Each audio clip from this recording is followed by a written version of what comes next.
The original Legend of Zelda is one of the most revolutionary video games ever created, and I would argue, the most revolutionary one that Nintendo ever created. Now that's quite a statement, but I don't think it's hyperbolic when you consider the state of the video game market when The Legend of Zelda was first released for the Famicom Disk System back in February of 1986. In the United States, the NES was brand new, released just a few months before, and it was still fighting to re-establish a home console presence in a market scorched by a legacy of shockingly bad products and rampant overinvestment during the early 80s. In Europe and much of the rest of the world, PC dominance was virtually unchallenged, with home consoles barely gaining more than a foothold in the market until the early 90s. It was only in Nintendo's home market that their consoles occupied a safe middle ground of popularity, not so bleeding edge that nobody wanted them yet, and also not so outdated that nobody wanted them anymore. Sure, they did bring the NES to the US in 1985, but they hedged their bets when they did that by marketing it more as a toy than as a computer. In fact, one of their most successful moves was to turn distribution over to Worlds of Wonder, an American toy company best known for creating Teddy Ruxpin, and, oddly enough, laser tag. But the Famicom Disk System was no toy. As the name suggests, it ran games not from cartridges, but from floppy disks with writable memory on them, which was a massive game changer in terms of what you could do with a video game. For a couple of years, until cartridge technology caught up with the inclusion of integrated battery-powered memory, pretty much every great Nintendo game was on the disk system rather than the NES.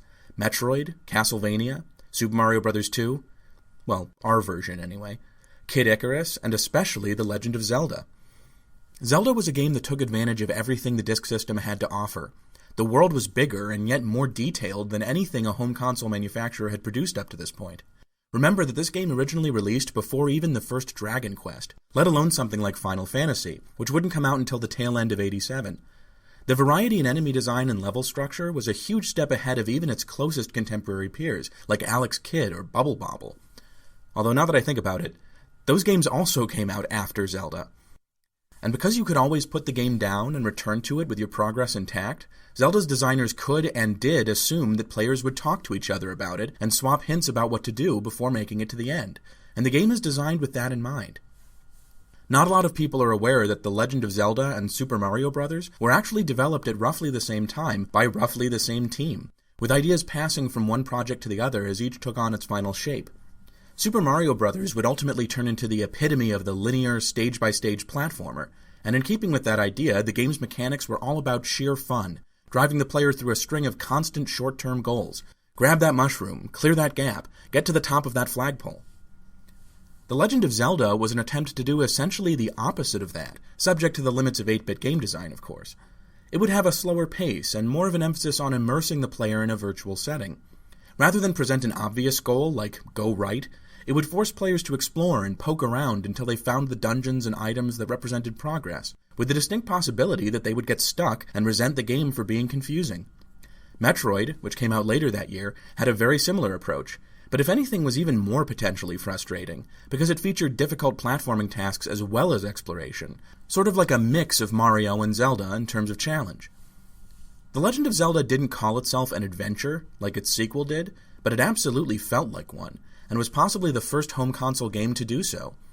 And while the original game wasn't an RPG, although again, Zelda 2 was, you can kind of see why that label stuck so persistently to the franchise from the very beginning.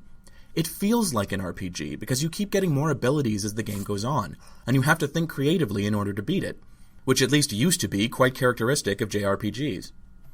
Where Super Mario Bros. Plays like the culmination of 10 years of arcade game design, The Legend of Zelda feels more like the start of something new. If it doesn't count as an RPG, that's only because Japanese RPGs as we know and love them took more from it than it took from them. I say all this just to make the point that the original Legend of Zelda has a huge reputation for a good reason, and it shouldn't come as a surprise to anyone that the Zelda franchise has lasted this long and charmed so many people into becoming fans of it. And given the incredible legacy that this game has, it actually is kind of surprising that Nintendo didn't bother to stress how formative its design was to the series for the first 3 decades of the franchise's existence. It was only with the advanced promotion for Breath of the Wild in late 2016 that series spokespeople like Eiji Aonuma lasered in on the original game's open-endedness as a major inspiration for the newest game's overall approach. To hear Nintendo tell it, Breath of the Wild was the first sequel in a very long time to embody the spirit of the original Legend of Zelda, maybe the first one ever. And this was pretty shocking when you think about it. Did they not consider Ocarina of Time a true successor to The Legend of Zelda? Were all the other games in the series supposed to be retroactively considered mistakes that Nintendo is now officially disowning, putting Breath of the Wild in their place as the one true heir to the Zelda crown? I had heard many people, online and elsewhere, saying before this time that the Zelda games had an obvious formula and that it was getting kind of stale. But I never expected Nintendo itself to join in and say, you know what? You're right. Dungeon crawling is stale. Stories involving the Triforce are passé. We're just as sick of this formula as you are, and we're changing it. And I have to admit, right off the bat, this line from Nintendo made me upset. Not so much because I thought it wasn't right for them to make big changes to the series, but more that I thought they were taking the easy way out by pandering to unfair criticisms of the series and positioning Breath of the Wild as a relief from it, rather than sticking to their guns and saying, you know what, those earlier Zelda games were great, whether you think they were stale or not, and this one is going to be great too. I've noticed before that people who hype up Breath of the Wild have a distressing tendency to bash previous Zelda games in the same breath, and it's hard for me not to see this as recency bias. Anyone with eyes can see that Breath of the Wild is very different from everything that came before. So if it's going to stake a claim to being an absolute masterpiece of game design, you basically have to assume that the rest of the series falls short of that.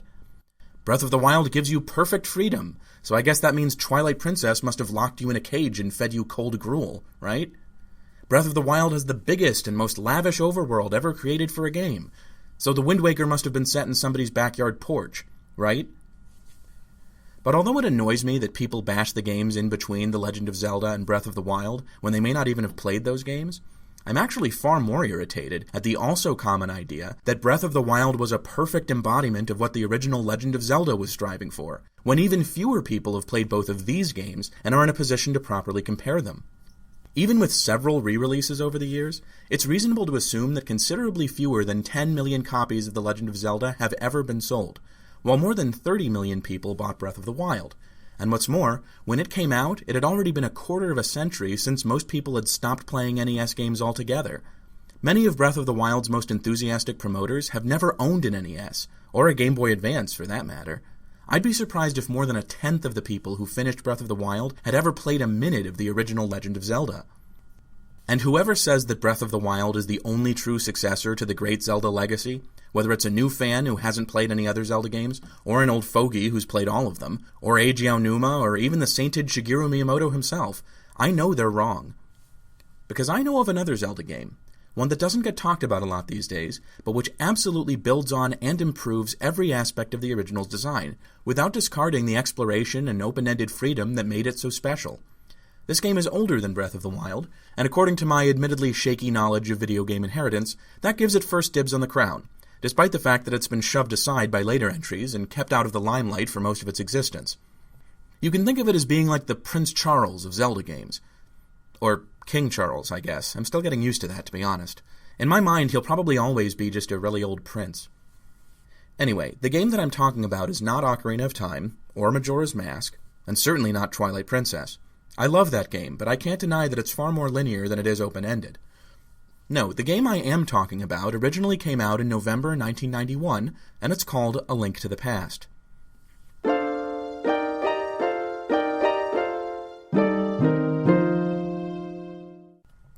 Yeah, I know what you're thinking.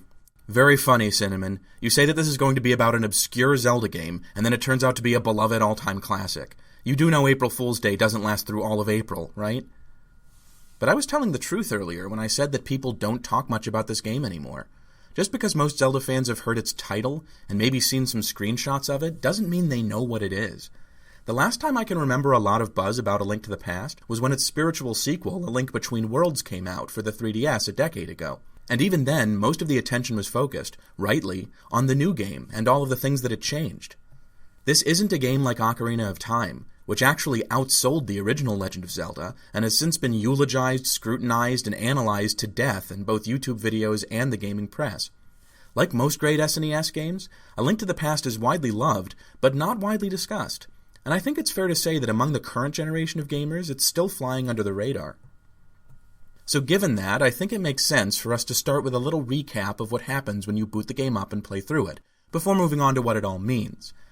Oh, and if you already know all this stuff and want to skip this section, I'll put a timestamp for that in the video description.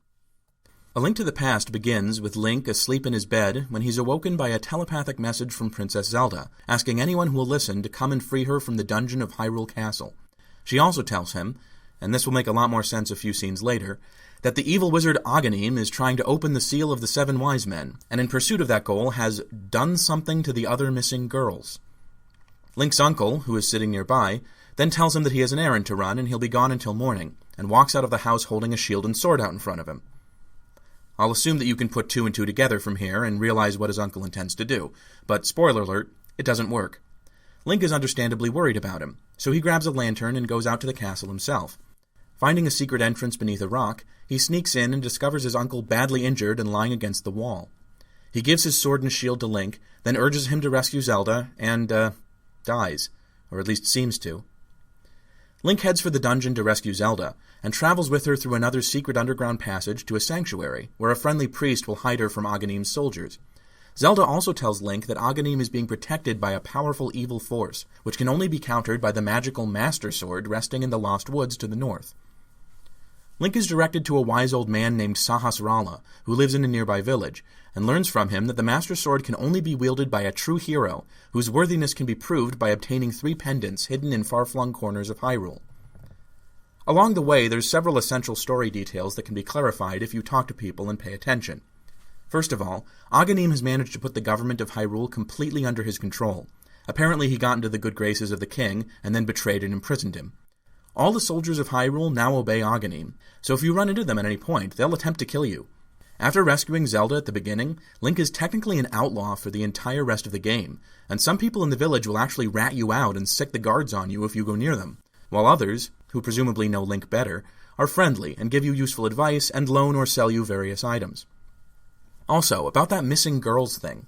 It turns out that recently 6 girls were kidnapped from their homes, and you later discover that this is because they're descendants of the 7 sages who created the magical seal protecting Hyrule from a dark otherworld full of monsters, which was once the fabled Golden Land and home to the wish-granting Triforce.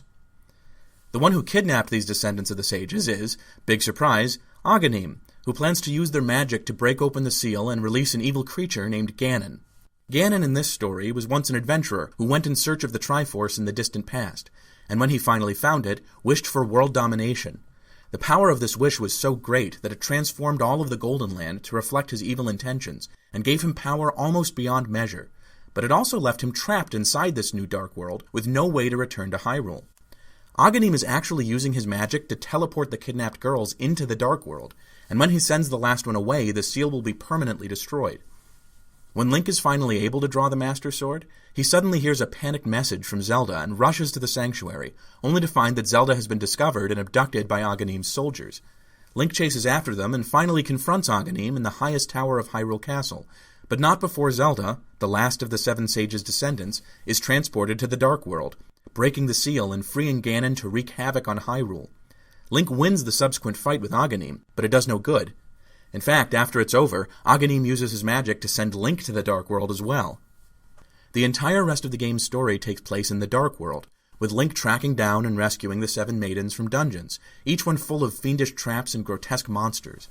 Once they're all free and sent back to Hyrule, the maidens work together to break the seal on Ganon's castle, allowing Link to make his way to the top, where he fights Aghanim once again and defeats him. However, this is not the end of the story. Ganon emerges from Aghanim's lifeless body and flies off to the center of the map in the form of a giant bat. Link is forced to track him down yet again and slay him once and for all using the Master Sword and the silver arrows, after which Link encounters the Triforce himself and makes a wish to undo all the harm that Ganon has caused. Which is the end of the story, barring a few post-game cutscenes showing a restored, prosperous Hyrule. I should probably also mention that based on what Ganon says before the final battle, Aghanim technically never existed at all. Like he was just an alter ego of Ganon. Although that doesn't really make sense, since Ganon was supposed to be trapped in the Dark World, and if he could just send part of himself to Hyrule, why wouldn't he just... You know what? I'm not going to try harder to make sense of this than the original writer did. Let's just say Ganon was stretching the truth and move on. I mean, he is a being of pure evil. I wouldn't put it past him to lie just for the sake of being weird and confusing. So for those of you who skipped ahead, welcome back. Good to see you, and I hope you had a nice lunch. Now that we're all up to speed on what A Link to the Past is, in terms of story and structure, let's delve a little deeper into the question of why the game is the way it is. Like most major Zelda games, A Link to the Past was developed during the transitional period between two console generations. It was originally planned as a tail-end NES project, but the team soon discovered that all the things they wanted to include would require the capacity of the Super NES, and even then it would be a stretch. The game ended up using twice as much storage space as a typical SNES game.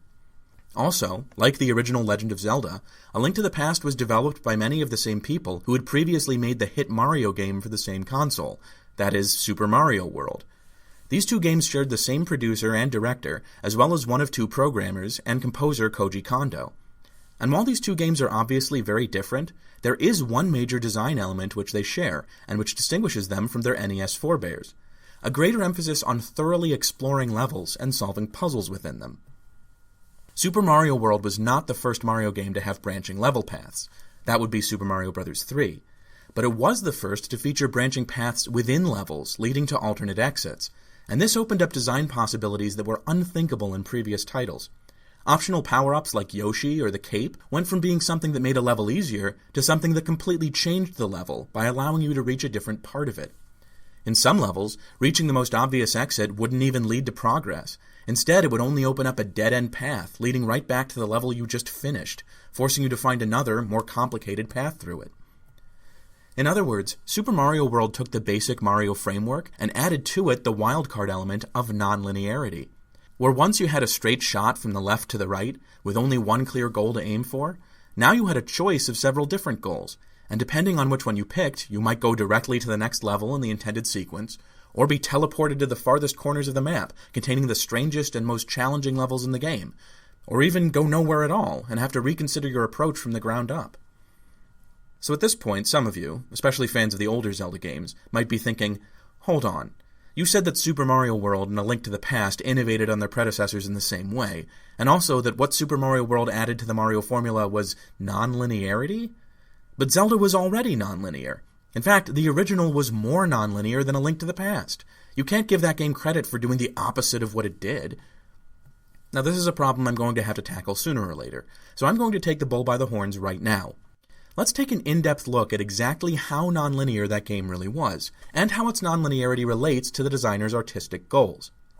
There are 9 dungeons in the original Legend of Zelda, and it seems to be a common misconception that you can do those dungeons in any order, which if true would give you a whopping 362,880 possible orders to do them in.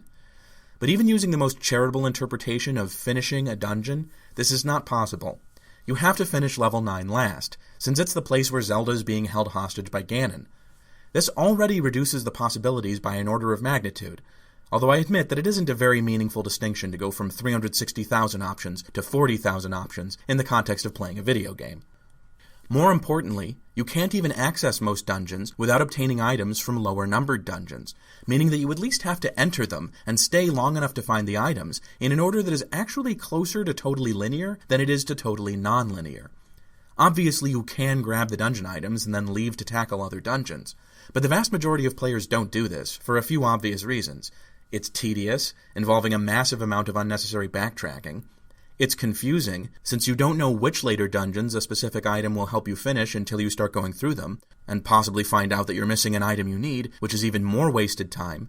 And it's much more difficult, since later dungeons are full of intimidating enemies that you may lack the skill or resources to fight. For the purposes of comparison in this video, I'm going to assume that when you enter a dungeon in a Zelda game, you finish it. And if we follow this rule, the number of possible dungeon orders in the original Legend of Zelda drops to 872. Don't get me wrong, this is still a big number, the biggest in the series, in fact. And I'm not denying that this freedom to stumble into later dungeons and at least try to finish them out of order is fun, or a major selling point that makes the game unique. It's both of those things. But when you take a look at Zelda's second quest, a kind of hard mode designed to be a greater challenge for experienced players, something very interesting happens. The second quest changes the locations of dungeons, their layouts, and the locations of items both inside and outside dungeons. And the net effect of all these changes is to make the game not just more difficult, but also more linear. Again, under the assumption that you finish dungeons after entering them, the second quest requires you to do dungeons 4, 5, 6, and 7 in order, cutting all the nonlinearity out from the middle of the campaign. And those aren't the only changes. Ultimately, there are only 96 possible orders to do the dungeons in the second quest, And what this means to me is that it's not an experience analogous to the truly nonlinear exploration seen in Breath of the Wild and other games like it. Both quests in the original Legend of Zelda are really more like Super Metroid, where you can wander around, and you might have to at times, but just wandering around on its own does not lead to progress. These games are maze-like. The point is to wander purposefully, looking for the doors and useful items which lead to progress, while avoiding dead ends, both temporary and permanent. Just like Super Mario World, Zelda and Metroid both punish you for not paying attention by making you retrace your steps. You're supposed to develop a kind of sixth sense for which flagpoles or hallways or dungeons are going to waste your time and which ones are taking you somewhere. A Link to the Past doesn't do anything to fundamentally change this dynamic. It's still a game with a lot of dead ends that you can end up bumping into. And it's undeniable that in terms of the order you can do various dungeons in, the game is more linear than either of the two quests in the original Legend of Zelda. The first 3 dungeons have to be done in order, and after that there are the 7 numbered dungeons in the Dark World, which have to be done, not in order. Here's another fairly common misconception. A lot of people who haven't played A Link to the Past, and even some who have, oddly, seem to believe that you can't do the numbered dungeons out of order.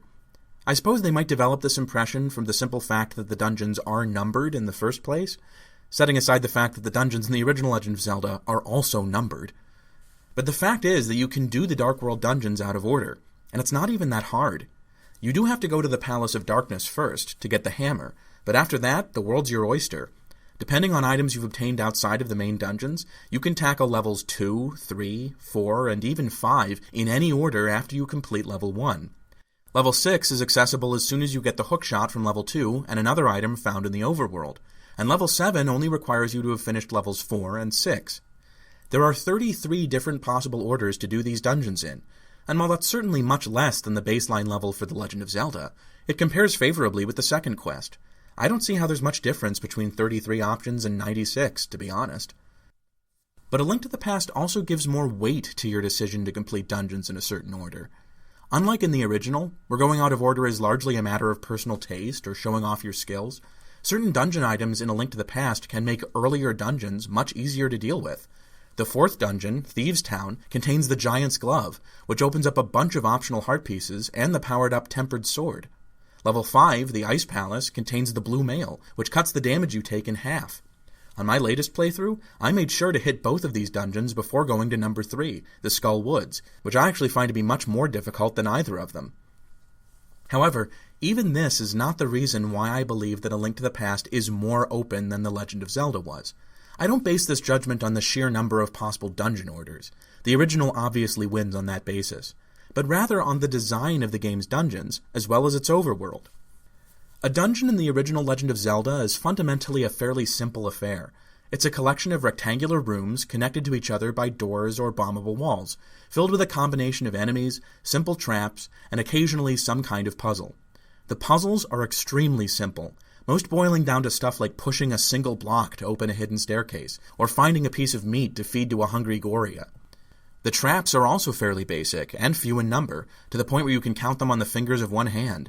Spike traps, fireball-shooting statues, giant floating orbs of pain, and darkness. Some rooms are dark, and that makes it harder to get around. Oh, and wall masters. I guess that technically counts as a trap. The enemies are the one part of the game where there is a lot of variety, and I don't think it's controversial to say that the biggest puzzle element of The Legend of Zelda is actually learning how to defeat various enemies. Most dungeon rooms only contain enemies, and don't have any puzzles at all, strictly speaking. Combat is also the mechanic which does the most to connect the dungeons with the overworld, and what most of your dungeon items help you with. It really is the center of the whole game. In A Link to the Past, dungeons are really different from this, not because there's less enemy variety, but because there's more of everything else.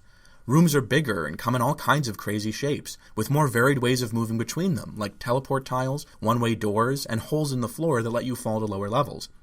Heck, the fact that there are upper and lower levels is already a big change from the original, in which everything was on one level, except for secret passages and item rooms.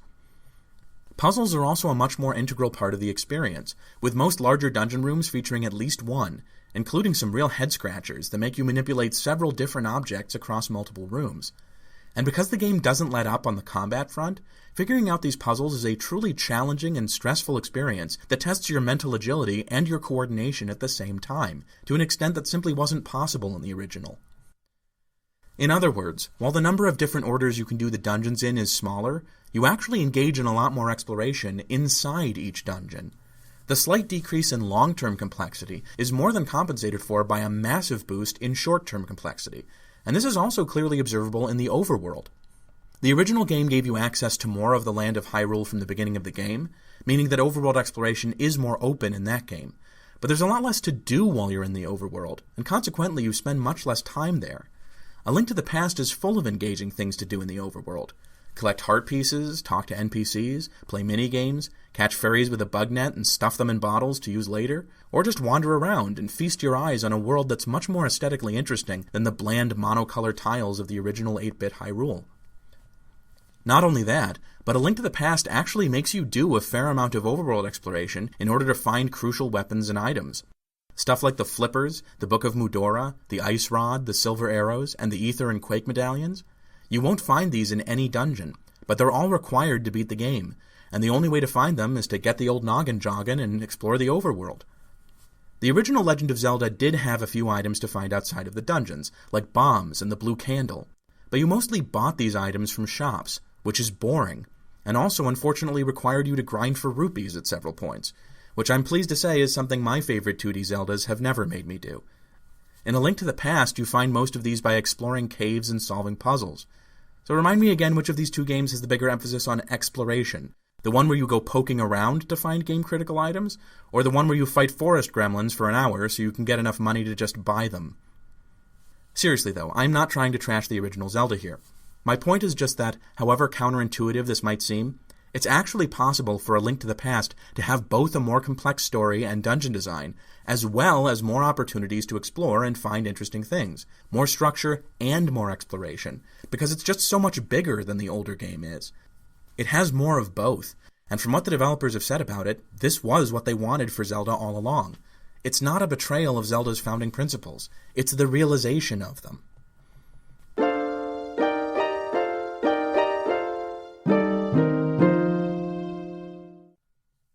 Now, I'm sure some of you are now thinking that I've shot myself in the foot with what I just said. I'm well aware that these arguments could easily be turned around to support the thesis that Breath of the Wild is every bit the ideal successor to the original Legend of Zelda that it's often claimed to be. So it's possible for a bigger game to feature more of everything than its predecessors, huh? Well, we all know that Breath of the Wild is a freaking huge game, that it has more exploration in it than any previous Zelda when it comes to overworld content, more side quests, more stuff to find, and if you count shrines as being analogous to dungeons, then it also technically has more dungeon content than the others too. Also, I said that the developers claimed when A Link to the Past came out that this was what they wanted when they made The Legend of Zelda to begin with, didn't I? Interesting. So doesn't that mean I believe developers when they say things? Like, I don't know, Shigeru Miyamoto when he says that Breath of the Wild is the only game to really capture the same feeling of open exploration that was present in the original Zelda? So why don't I believe that Breath of the Wild is the perfect Zelda sequel, huh? So I could just rebut this by saying that my overall point with this video wasn't necessarily to say that Breath of the Wild doesn't capture the feel of the original Legend of Zelda, just that it wasn't the only game to do so, as some people claim. But that would be a tad disingenuous of me. If you've seen any of my most viewed videos, you and I probably both know that I do not like Breath of the Wild, and don't agree with the idea that it's closer to the spirit of Zelda than, say, Ocarina of Time was. I am one of those guys, and I'm not going to pretend to be anything else. So let me take a few moments here to outline why, in addition to thinking that A Link to the Past is closer to an ideal sequel than most people believe, I also feel that Breath of the Wild isn't all that close to being an ideal spiritual successor. First of all, it is certainly true that Breath of the Wild features an incredibly vast overworld and allows you to freely wander through it, finding all kinds of little secrets. What you might not have considered is that the original Legend of Zelda's overworld is nowhere near this big, nor is the overworld the focus of the game's exploration. In the original Legend of Zelda, there's far more space inside the dungeons than there is in the overworld. About twice as much, in fact, as bizarre as that is geographically. But the difference in time spent in these places is even more lopsided, because dungeons tend to have more complicated rooms. You're definitely going to spend more time fighting these dark nuts than you would walking across this canyon, And in fact, the only reason you would spend a lot of time in the overworld at any given time would be to grind for rupees, which I barely even count as gameplay because it's simply not interesting. Breath of the Wild completely inverts this relationship. The focus of Breath of the Wild is exploring Hyrule, with occasional intervals of dungeon crawling filling in the gaps between overworld excursions. What's more, the Divine Beasts don't feel like the original game's dungeons, because there's no progression from one to the others, no difficulty curve, and no real sense of interconnectedness. Like the 100+ shrines, each Divine Beast is its own isolated piece of content that can be done at any time, and which doesn't have any effect on how you do the others. The reason why doing things out of order in the original Zelda is interesting is because it changes the game.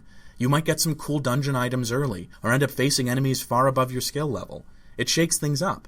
And the same is true for A Link to the Past. Most of the interest in running dungeons out of sequence is to get your favorite dungeon items early and use them in unexpected ways. In Breath of the Wild, there are no dungeon items to get, and even the protective spells you receive after completing the dungeons are largely irrelevant to your exploration. Only one of the 4 has any use outside of combat, and that one doesn't open up new places to go, it's just a shortcut that takes the place of climbing and gliding. There can't be any progression of this kind in the game, because it's designed to be a sandbox, meaning the developers have to give you all the tools you'll ever use right at the beginning. And here's another interesting statistic. You know how I mentioned earlier that there's 33 unique ways that you can go through the dungeons in A Link to the Past's Dark World? Why don't you go ahead and guess what that figure is for the dungeons in Breath of the Wild? It's pretty simple math. You have 4 dungeons and you can do them in any order. So by the rules of probability, the number of possible orders is 4 factorial, which is 24. That's right. Even though your options are totally open, the game has so few dungeons that A Link to the Past, a much more structured and linear game, still beats it in that respect. And remember how I said a few minutes ago that A Link to the Past was more challenging than The Legend of Zelda because it mixed difficult puzzles with combat challenges?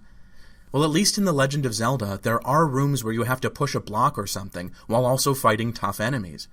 Breath of the Wild lacks this kind of multitasking challenge altogether.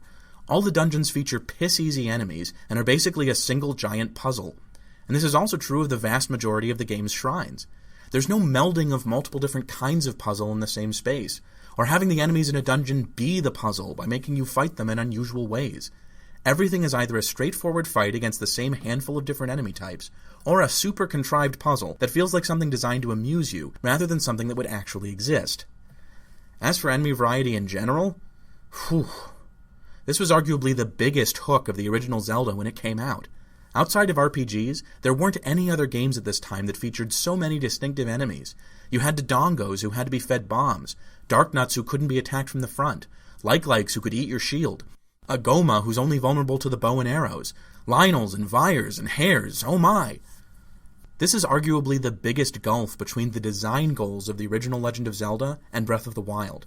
It's not so much that the combat in Breath of the Wild is bad. I don't like it, but I'm willing to admit that that's largely a matter of personal taste. The thing is, no one can argue that the interaction between your arsenal of tools and the variety of enemies arrayed against you is central to Breath of the Wild's appeal. There just aren't enough tools on the player's side, or unique abilities on the enemy's side, to make combat feel like a puzzle, the way it did even as far back as 1986. Personally, I think this already makes things look pretty bad for Breath of the Wild. But there's one more thing I have to add to the pile, an element that I hardly ever hear anyone talking about, despite how central it is to the feel of any Zelda game. Link himself, as a character in a story. The original Legend of Zelda presents Link as a wandering adventurer of obscure origins, who sets out to rescue Zelda basically just because an old woman asks him to. He's brave, resourceful, and clever, but at the end of the day, he's also just an ordinary human being, staring death in the face and trying not to blink, and that makes him relatable. In A Link to the Past, Link is even more of an underdog. He's clearly just a child here, and although several characters allude to him being a descendant of the ancient knights of Hyrule, he never received any combat training or special preparation for this. Like the original Link, he's an ordinary person who has to step up and do the things that all the adults around him have failed to do. And while neither of these games explicitly refers to the Triforce of Courage, which later became his trademark, it's obvious that courage is his real advantage against the forces of darkness, and what makes him a true hero.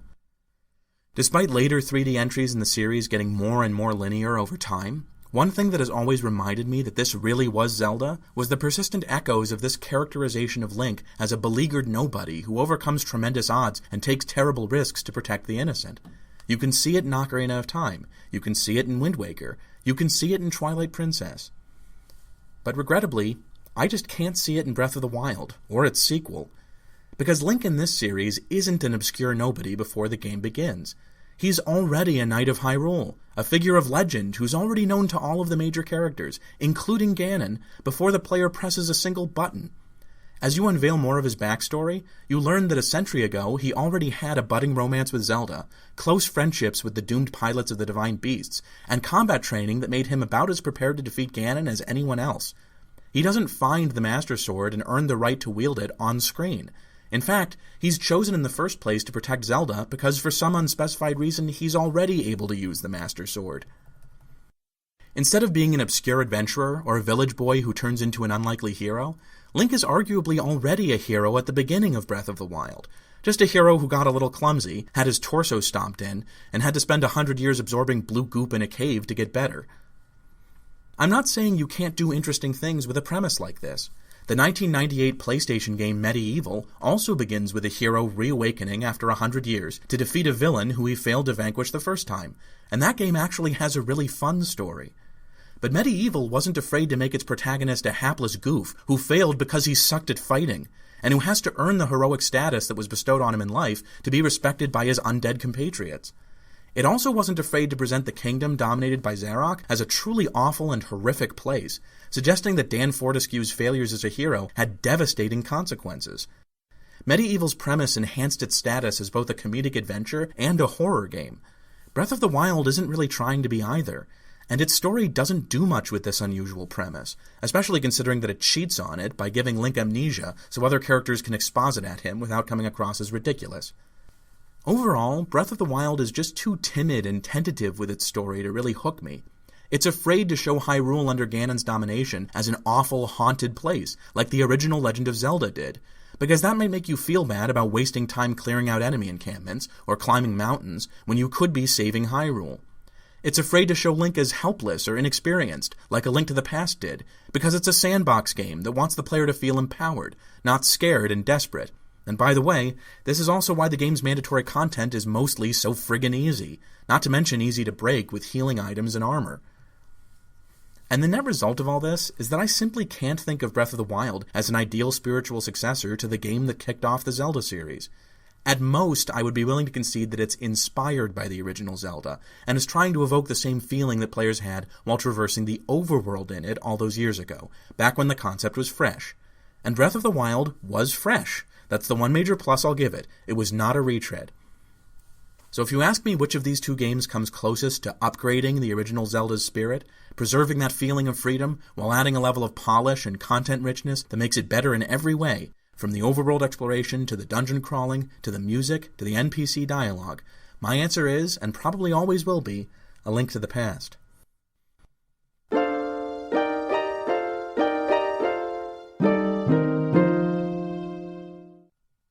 You know, all this talking about games being the true successor to the spirit of The Legend of Zelda brings up a question that I think has been insufficiently examined up to this point. What is it that makes a Zelda game feel like Zelda to the average player? What gives it that ineffable Zeldality that's like catnip to fans of adventure games? In other words, what makes the series special? And how is it possible that large groups of fans have totally opposed ideas of what that is? I think, well, hope at least, that I've established that Breath of the Wild doesn't really have that much in common with the original game. Yet obviously that goes against what many fans, and Nintendo itself, has insisted is the truth. What I think is happening here is that people are taking a very reductive view of what was special about Zelda. They're basically assuming that the essence of Zelda is free exploration in the overworld, reducing the number of essential design elements to just one broad decision, nonlinearity, rather than the increasing linearity which had characterized 3D Zelda up to that point. And in fact, if you chart these games purely on the basis of how linear or nonlinear they are, this opinion is close to bulletproof. Just take a look. Ocarina of Time, the first 3D Zelda game, gave you a few choices, but was still more linear than either the original Legend of Zelda or A Link to the Past. Although both Zelda 2 and Link's Awakening required the dungeons to be done strictly in order, so total linearity was not unprecedented when the series went to 3D. Majora's Mask was a little more open-ended generally, but if you remember my criterion from earlier that dungeons have to be finished once started, that actually makes the dungeon sequence totally linear. You need the arrows from Woodfall Temple to enter Snowhead. You need powder kegs from Snowhead to get to the Great Bay. And you need ice arrows from the Great Bay Temple to get to Iconic Canyon. Unless you're a stone-cold Zelda champ. But that exploit is far from obvious, and it looks like you have to use ice arrows. It is worth noting, though, that Majora's Mask is one of very few Zelda games where it might actually make sense to leave dungeons before completing them, because of the 3-day time limit. If you're not very good at the game, you could easily be forced to, for example, leave Woodfall Temple after you get the bow, but before you finish it, in which case moving on to Snowhead wouldn't necessarily be a huge waste of time, and might actually help you. So let's raise it just slightly above the baseline to acknowledge that. Then we have The Wind Waker and Twilight Princess, both of which have a totally linear dungeon sequence, largely because of their greater story focus. Skyward Sword is also mostly linear, although you can do the endgame Song of the Hero quests in any order. Now those aren't dungeons per se, but they are structured content, so again, let's just lift that one up a teensy bit. And finally, we have the Sandbox duo, Breath of the Wild and Tears of the Kingdom, which are almost totally non-linear, although Tears of the Kingdom is just a bit more structured, since it does have scripted story elements like the fake Zelda, and there's a more obvious intended order to visit dungeons in. Either way, these games are right next to each other at the far end of the scale, which of course makes them closest to the original game. That's obvious. It's a debatable point whether A Link to the Past is closer to the more linear second quest than Breath of the Wild is to the standard quest, but the two most recent games are the only ones in the series' history to outdo the original game in this aspect of design. Whether or not you consider that the most essential thing about the original game, it's certainly an interesting thing that makes these two games unique in a series that's mostly linear and constrained. But there's a problem with this chart. It indicates one-dimensional thinking. Like I said before, it's reductive. And in my opinion, if you're hoping to capture the general spirit of a game franchise, you need to go into a little more detail than that. Unfortunately, my wretched two-dimensional existence prevents me from making a visual graph with the 5 or 6 design dimensions that would be necessary to capture a really unified sense of Zeldality in all its grandeur. Also, even if I could go above 3, 4 at the absolute most, you wouldn't be able to see it. But I can make my point by adding just one more dimension to this chart, a design element that I actually consider more essential to how much a game feels like Zelda than how nonlinear or linear it is. The extent to which it focuses on main dungeon and story content on the one hand, and side content scattered throughout the overworld on the other. Zelda is, or at least was for most of its existence, fundamentally a dungeon crawler. Dungeons in the original game took up 2/3 of the space, and I would argue, slightly more than 2/3 of your time playing. As the overworlds became larger and more complex in subsequent games, this ratio of dungeon time to overworld time got smaller, but it never completely inverted until Breath of the Wild. The overworld was typically something that filled in the space between dungeons, not the other way around. Let's start the chart by examining the more linear entries in the series. The totally linear Zelda games include Twilight Princess, The Wind Waker, Zelda 2, Link's Awakening, Oracle of Ages, The Minish Cap, and Spirit Tracks. In roughly the same section, we also have 3 mostly linear games, Skyward Sword, Oracle of Seasons, and Majora's Mask. However, what I hope you noticed right away is that these games do not all cluster together in terms of how dungeon-focused they are. Zelda 2 and all the portable 2D Zeldas have a lot of mandatory challenges set in the overworld. While you have to do the dungeons in these games in a strict order, you also spend a lot of time in them doing things other than dungeon crawling, which actually makes them feel less linear than some other entries which give you more choice in dungeon selection. Wind Waker has relatively little required exploration, but far more optional exploration than any other game in its section of the chart. Majora's Mask arguably has more content in the overworld than it does in the main dungeons, although most of this is mandatory, not optional. It's also one of very few Zelda games where you spend more time outside of dungeons than in them. On the other end of this spectrum, we have Twilight Princess, which is probably the most dungeon and story-focused game in the entire series. One reason why its optional content tends to get overlooked by critics, even though there's a fair amount of it. Skyward Sword is also down in this corner, because even though its overworld is huge in terms of space, there's virtually no substance to it. And even though you can do the last 3 quests in any order, this isn't a big portion of the game. All 3 of them put together are the rough equivalent of a single dungeon.